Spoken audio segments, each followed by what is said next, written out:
এখনো আমি 1 লাখ টাকা কামাই করি মাসে।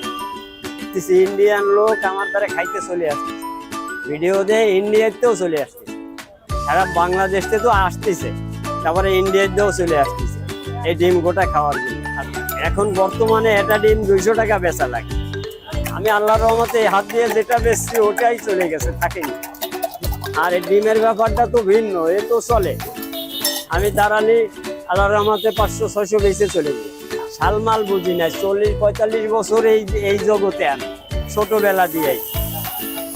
ছোটবেলা দিয়ে এই ডিম গোটা বেচতেছি। এখানে আছে ডিম গোটা আছে, ডিম সিদ্ধ আছে, হাফ বয়েল আছে, ভাজি আছে, তারপরে পোচ আছে, ঝাল পোচ আছে, পানি পোচ আছে, রুটি দিয়ে স্যান্ডউইচ আছে, এগুলা আইটেম আছে আমার কাছে। 30 টাকা করে সেদ্ধ, হাই ভাজা গোটা 30 টাকা, সেদ্ধ হাফ বয়েল 25 টাকা।